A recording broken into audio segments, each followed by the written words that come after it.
Okay, we're going to look at how you can set up an appointment booking calendar inside of HighLevel, which essentially replaces something like Calendly, Acuity, Book Like a Boss, or any of those other tools that you're using, and incorporates it all inside of your HighLevel account. We're going to go step by step inside of HighLevel, how to set it up exactly how I use it for booking those one-on-one appointments, integrate with Zoom, and make the automations that you need in order to get it all set up and running smoothly so that you just have to show up when your calendar says you have a call. All right, let's go inside a HighLevel inside of our account. We're going to go to the calendar section, and this is where you're going to be able to see like all of your upcoming appointments or anything that you've integrated with like your Google Calendar or something like that. There's an appointment list view. This would be the view that I would personally use more than the calendar view. I like to just see what's upcoming, what's canceled, things like that. And then under calendar settings is where we get into essentially the creation of our calendar. We're going to spend most of our time here in this section. Let's go ahead and create our first calendar. And they recently redid this. This used to be much more complicated, but it's been streamlined, and I'm glad about that. For me, I focus on one-to-one bookings, me and my client. I don't have multiple people on my team, so I don't need to do round robin. This used to actually be the calendar we used to choose because it functioned differently, but now we're choosing personal booking. And we're not going to go through classes or collective bookings. If that's something that you do, by all means, feel free. And then there is this explore more types option here where you can schedule events that aren't associated with like a single person, but they're like general events that people can see and sign up for, etc. And then there's like service bookings and things like that. I'm just going to do the personal booking. So let's go ahead and give our calendar a name. I'm going to call this Tech Help Call, and you can add a description if you want to. We won't for right now. I'm going to select myself as my team member. If you had multiple people that somebody could choose to meet with, you'd want to put those here. My meeting duration is going to be 1 hour. I'm going to give my calendar a custom URL. I'm going to call mine Tech Help Call. And now I'm going to set my general booking availability. If you click the little advanced settings button that was below the booking calendar, it actually gives you more ability to customize your settings. So for example, if I wanted to do Monday, Wednesday, and Friday, 9 a.m. to 11 a.m., but I also wanted to add a second block of availability on the same day, I would need to be on this screen under the advanced settings. And this is actually just the same place that you end up coming to if, for example, you exited out of the process and came back in and clicked the pencil and then went to availability. That's how you can get back here. A cool little trick here, you can copy the times that you're available on one day and then just copy them to other days of the week as well. And then that just instantly duplicates. Can't tell you it's a little thing, but it's a nice thing. And now once you've got your calendar set, you're good there. If you want to do this whole like look busy thing, it's a little gimmicky. It's like, hey, I want to make it look like there's people who are actually booking with me. I have no need for that because I typically book out, so I'm not going to turn that on. Never have actually. The tools that I've used in the past also have this feature, and I've just never used it. My intervals are going to be in 1 hour intervals. So for example, 12 noon to 1, 1 to 2. I don't let people book like 12:30 to 1:30. I want them to be on the hour. Just my preference there. Minimum scheduling notice. I like to have 24 hours notice, sometimes more. So I'll put 24. The date range, like how far out can they book? I'm going to put in here, I usually let people book out 14 days on my calendar. And then the maximum bookings per day. I typically try to limit this to no more than 3, just because more than 3 calls is pretty draining. I'm going to leave the maximum bookings per slot alone. Basically, I can only take 1 call at the time. And then pre-buffer time, post-buffer time, I don't actually build this into my calendar at all because I do limit my maximum bookings per day, and my own calendar timing is set that no one's going to be able to book more than 2 back-to-back calls. So I don't use the buffer times. I'm going to go ahead and save my availability there. Now, if you do need to override any specific dates, you can do that. So if you know you're only going to be available a certain amount of time on a day, you can block those times off. So we kind of skipped the meeting details section when we came into our advanced section here. So we're going to go back to our meeting details and we're going to update our description and a little bit of that info. This is the description that I've used on my booking page for the last 8 years. So I'm not going to fix what isn't broken. I'm just going to pop that in there. And I'm going to change the meeting invite title. This is what's going to appear on my calendar. I'm going to change this to Tech Help Call and then the person's name. That's the way I like to do it. Meeting location is Zoom. You can see there are different options like Teams, addresses, custom, Google Meet. I use Zoom for mine, and we'll go over how to do that integration in just a second. We're going to add a logo to our calendar so that it's branded. They recommend that you upload 180 by 180 as your max dimensions. So we're going to need to upload essentially a square logo. So we'll get our logo uploaded in here and click save. And now we're going to move on to the next section, which will be forms and payment. This is where we're going to be able to collect information from the person who's booking their appointment, collect payment, that type of thing. You can use the default form, which asks them for their first name, last name, phone, email, that type of thing. Or you can use this drop down and you can pre-select another form that you've created that you want to use inside of your calendar. I've shown in other videos how to use the form builder. I cover it also in my course. So if you need more information on the form builder, go for it. But we're going to use the default one, see how that plays out for us here. And then you can also choose whether you want the form to come before the date time selector. However, I find that showing people the times that you're available and then they select the time and fill out the form, I find that works better for me. And then you can choose to pre-populate fields with sticky contacts, meaning like if it knows who they are, then it'll just fill in their information. You can choose to turn that on or not. I do use the consent box on my site, so you can add in, I agree to the privacy policy and terms and conditions, and then you can link these. If you want to link over to your policies, you can do what I did here, which is just use some basic HTML. Feel free to pause the video and take a look at how I've done that if you're not familiar with how HTML works. You can toggle on allowing people to add guests to their meeting. I don't do this. I figure if people want someone to come to the Zoom meeting, they're going to send them the Zoom link anyway. It's typically how that works. I also typically prefer to work one-on-one with people. However, I do understand if like somebody has a spouse they want on the call, or if there's a business partner or someone in their business that's pretty crucial to be there, I typically don't have a problem with that. But I figure you can share the Zoom link and somebody can join. The person can just tell me when I add them into the meeting that, hey, can you add, Jane? Jane's my VA. I need Jane to be on the call, that type of thing. Now for the confirmation page, I use a redirect URL, the message. I'm sure there's literally nothing wrong with that. I like the redirect URL though. You can do a lot of things with that, like firing off. I mean, they're showing right here, like pixel IDs, that type of thing. But I just put the confirmation URL in there, and it's a pretty simple URL. If you're curious what mine looks like, here it is. You're all set. Thanks for scheduling your call. How will we connect before our call, that type of thing. Just some instructions. Like I tell people, you're going to be on Zoom. You don't have to have a camera, but it's nice. Think ahead about your questions, etc. Feel free to pause the screen and borrow from whatever you want here. I typically allow my new calendar meetings to be automatically confirmed because I am going to accept payment, or require payment rather. So essentially they can auto confirm. If this were like a book a free 30-minute discovery call with me or something, then I would not auto confirm. I would actually want to follow up with that person first, or at least see that they're not spam before letting them take time in my calendar. Now we are going to accept payments, so we'll toggle on to accept our payments here. The total for my calls are $225 each for the hour. I don't accept partial payments, and then I'm going to add a description for my payment. Now, if you want to test things out, you can put that in test mode. Now we'll go ahead and click Save. Next up, we have our notifications under our additional options. This didn't used to exist. You used to actually have to go in and make all of your automations inside of your workflows. Now they're all inside of here, which is phenomenal. So you can go in here and, for example, for an appointment is booked, but the status is unconfirmed. This would be like if you didn't automatically confirm the email. You can click the pencil and you can choose what type of notification gets sent. So for example, who should receive this notification? If it's enabled, this one's currently not enabled. And then you can choose in-app means inside of HighLevel, like if someone's in HighLevel in the upper right-hand corner, a little notification will come in and it can notify the user. I actually don't use the in-app notifications. I typically only do email. And then who should receive this notification? Let's just have it be the assigned user. If you chose like additional emails, you could put that information in.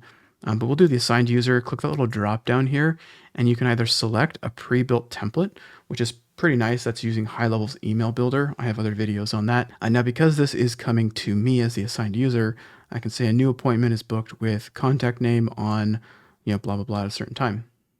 I'll change this to be new tech help call because I like to customize mine because I have different types of calls. So a new tech help call. I'm not going to say hi to myself, but we'll just say a new appointment has been scheduled with contact name. Review the details below. You can write whatever you want to yourself. So we've got our appointment title, the date and the time, the meeting location. This will be my Zoom link. We'll show you how to set that up in a second here. And then the contact name of the person. That's fine. And then there's like click below to approve or schedule or cancel a request. We'll just say review. That looks good. And this is going to automatically be put in here for us, which I love. And then you can always send a test email. But I think we'll be good with that. Now I will change one thing here. I'm going to change the font to Arial. I'm going to change the font size to 16. I like that. 16 Arial with 1.5 line height. That looks good. Save on that notification. So we'll go ahead and we'll also do confirmed. Technically, I didn't have an unconfirmed meeting, but oh well, the notification is made. I'm going to enable the email for this one, and I'm going to adjust We don't need other emails, but I am going to adjust the one that goes out to the contact. Okay, I cleaned up my email that goes out to the contact just a little bit. I just said, tech stack help call with Doug at Convology has been scheduled. Here's the details, appointment time, etc. And then one thing they automatically add in, which I think is awesome, is the little add to calendar buttons. That's super cool. So I'll definitely leave those. And then we can set up our from name. So I'll say Doug at Convology. And then the from address, we'll do Doug at Convology.com. And there we go. We'll leave that like that. I'm going to hit save just to lock that in so I don't lose it. And now I can, to myself, put another notification in here that your appointment has been scheduled with so-and-so. Here's the details. This is very similar to the other one. So I'm going to let you go through and customize the remainder of these emails however you like, and then we'll catch up after. Something that I do add inside of my booking status confirmed email that I went back and added in is this little line down here about if you need to cancel or reschedule your call with me, you may do so at the links below. Note the terms and conditions still apply. This will automatically insert those links for them to click on and be able to reschedule or cancel. That's actually a pretty good little piece to copy and reuse. So I'll copy that. And I'm also going to add it into my reminder emails. So I'll come into here, I'll enable my reminder emails that go out to the contact. And the contact is going to get this reminder email. And then I'm going to put in the bottom the terms there again. Another little trick if you want to do with these is that you can put text like click here and then open up the code editor and take the short codes and put them into some HTML like this. So between the quotes, if you need to pause the screen to learn how to do that, go ahead. Okay, once you've finalized your notifications, it's time to go on to these last couple options here. You can allow Google and Outlook to send invitation and update emails. I typically don't check this because I do have my cancellation, reschedule, and appointment confirmed emails that go out. And it's just another email that would bombard their inbox. I haven't felt the need to turn this on. I also don't assign contacts to their respective calendar team members. In HighLevel, you can assign a contact to different people in your organization. It's just me, so I don't need to. But if you do have multiple people in your HighLevel account, let's say that you have like team members or something like that, and you want the contact to be assigned to them, which gives additional things under the conversations tab, etc., you can check that box. There are some cases where that makes sense. Now, for the cancellation and reschedule policy here, for the rescheduling link, based on my policy that I make people agree to, I give people 24 hours notice before the meeting for the reschedule link to expire. Same with canceling. So I don't allow reschedules or cancellations within 24 hours of the meeting. Basically, anytime after this, you're going to have to reach out to me, and there's going to need to be some extenuating circumstances for us to proceed. So those are the policies for the rescheduling. You can leave the additional notes down here. That's fine. So we'll go ahead and hit save. That's going to take us to our next section for customizing our widget, which is basically the little booking calendar that appears. I typically don't add a cover image to my calendar. We'll take a look at it in a second, but I don't really feel like I need to. We're gonna change the color though. Background's fine on white, just gonna depend on your branding. And then you can change the text here. We'll do schedule, tech stack, help call. I think all of those things look totally fine. So I'm gonna hit save. So now to preview the widget, you can click this little preview widget button here, and that's going to open up our calendar. So here we go. The calendar has all the information that we put in. Here's the little description I put, the little icon for booking with me, selecting a date and a time. So for example, if I wanted to book on this upcoming Friday, I could say, okay, I want to book at 9 a.m. And again, the person can change their time zone down below. Let's say that I was in New York. Obviously the time's changed here to 12 p.m. here, so we'll hit select. This is using the default form. So something you may want to bear in mind is it makes the phone required and the email required. So we may want to change out that form if these are fields you don't want. Now, if you didn't want to use the required phone number and you wanted to adjust your fields, like I said, you can always come back in and choose a different form. For example, I'll change mine to my booking tech stack help call. I'll leave everything else the same here. I will hit save. And one thing I have noticed is that if you switch your form to a custom form that you've created, go to the customizations page and then just go ahead and hit the save button one more time because I've noticed that sometimes the button text and color doesn't lock in if you change the form, but that should reflect any changes we've just made. Now, when I return to the booking app here, I can go ahead and select a time. I'll change my time zone just to, throw it for a loop here. I'll choose a time that's available. I'll hit select. And now you'll notice that the form has swapped out and now uses the booking form that I created. Again, you can go watch other videos on my channel to learn how to make forms. But we can put in our name here, set up our terms and conditions, and then we can, in test mode, fill out a test. And then we'll click Schedule Tech Help Call. Okay, it redirected me to the correct page. Now let's go ahead and check out, make sure we got our email. I can confirm that I got the email. Here it is, it just arrived, has everything that we set up inside of it, including our reschedule links.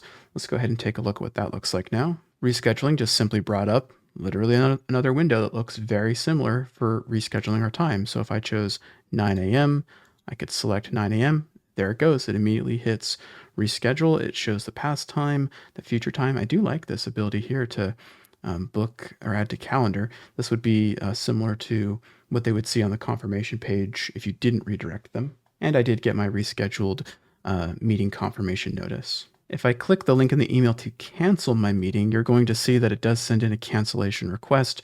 At this point, it would be subject to the terms of the cancellation in my terms and conditions for my coaching calls.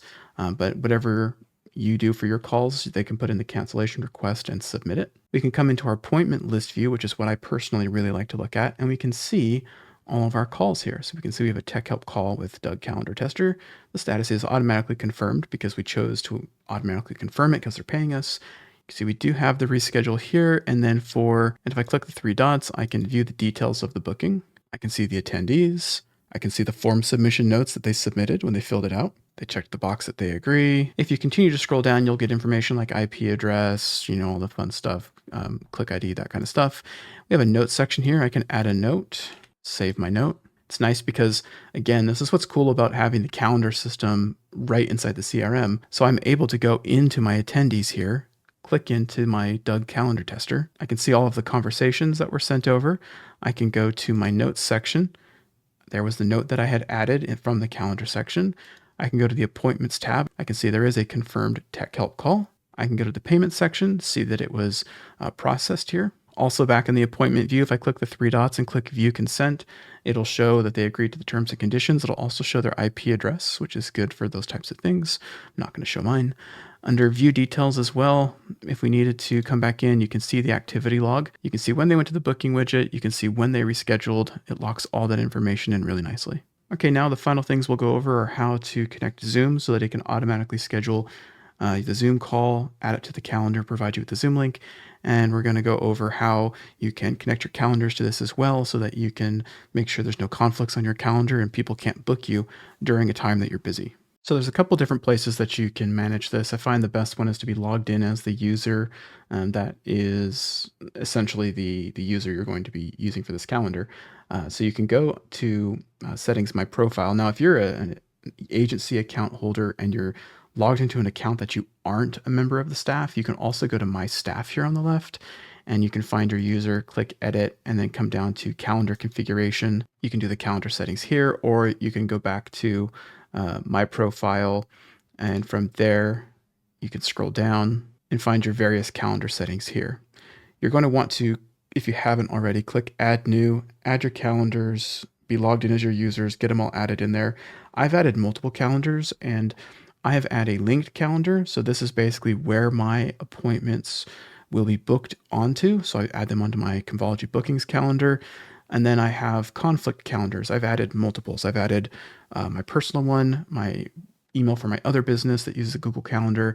I added my family calendar, wife's calendar, a couple different calendars, right? So no one can book me if I'm unavailable off of like 6 different calendars. So I've got multiple accounts and different calendars here. You're going to want to get all of those added. Then here under video conferencing, you're going to want to connect Zoom if you use it. And if you have Google Meet, you're going to want to connect that as well.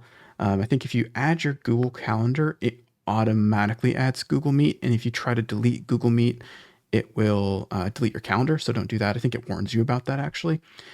Be aware of that. Now, if you wanted to adjust your own user availability, you can do that down here. Like I think by default, it gives availability the whole day. And then it's further limited if you come into your calendar like we set up here under calendar configuration availability. This is essentially saying when can these appointments happen? And your own personal calendar was when am I personally available? So again, this is more applicable for like businesses with multiple people. So like if you have, 2 or 3 different staff members in your company, different people are available at different times, but perhaps you only want these appointments to happen on certain days. You can set that up here, and then each individual can set their own availability, put their own conflict calendars, and maybe some people aren't available 12 to 2, but others are. The people that are will be shown if you have multiple people, that type of thing. But if you're setting it up just for one person like I've done here, you really only have to set up the availability for the calendar, and then your own personal availability, leave yourself just completely open. Hopefully that makes sense. And then lastly, remember under meeting details, we selected the meeting location to be Zoom, and that integrates with the Zoom account that we had put in there. If you hadn't yet set up your Zoom account, this is where you'd come back in, choose your Zoom integration that you have added in here, click save, good to go. A couple last little things I wanted to show you. One of them is that if you need to troubleshoot your calendar, you can click this troubleshoot calendar button. It'll open up a new tab in like a special troubleshooting mode, and you can go to different places and say, okay, why can't I book anything for the 9th? You can see, okay, there's just these times are blocked. There's nothing available. If I go to the 14th, you can see I'm available these times, but the 1 o'clock slot, why? It's blocked because there's another call already scheduled there, or another conflicting event on a conflict calendar, that type of thing. If I'm like, well, why can't I book on Tuesday? It'll say, well, because your calendar is turned off Tuesday. And then if I go to like the 28th, it'll say, well, this is too far in the distance for you to be able to book. Remember, because we set 14 days on our calendar, that would limit us at the 21st. So this troubleshooting thing is super, super helpful. Now, when you're ready to share your calendar, you can do so by clicking the Share Calendar button, and that brings up our options. First is the scheduling link. This is a link that you can put in your email, like schedule time on my calendar, or you can hyperlink or email somebody. Now, if your links don't look like this, if they're not branded, then you can go under your business profile here on the left-hand side under settings, business profile, find the branded domain and put in your own branded domain, connect it to your Cloudflare account or wherever. Super easy. I have other videos on my channel all about how to connect your domains. Click of a button type stuff. So these are branded. I branded mine HighLevel.Convology. Doesn't matter. I'm open about using HighLevel, but you could white label it to whatever subdomain you wanted, or even a top level domain, I guess. But I would do a subdomain. You can copy that and share it. If you wanted to make sure that the link you're sharing never goes bad, basically, like if I change tech help call to like tech stack integration call and the URL changed, this would be a permanent link that would always go to the calendar regardless of what the pretty link got adjusted to. You can also send people a one-time link, which is kind of cool. Essentially, if you wanted to hide your calendar and only let somebody get access to it via a one-time link, you could do that. So if your calendar was otherwise invisible, send this over and they would be able to one time get access to booking with you. I'm going to make another video, so be sure to look for that one, on how to automatically do this. So for example, if somebody purchases an appointment with you as like an order bump on a funnel or in any other method, you could send them a one-time link by email, which is super cool. And then lastly, you can embed this on your website, which is what I like to do. I hope you found that look into HighLevel's booking, appointment, and calendar system helpful. We only touched on the personal one-on-one bookings. Again, remember, there's like 6 different calendar options for you to poke around and play in, but now you have a firm grasp on how the calendar system works, and you should have no problem setting up the other types of calendars. And if you're interested in learning more about HighLevel, I highly recommend you check out the video right here or my entire HighLevel playlist right here.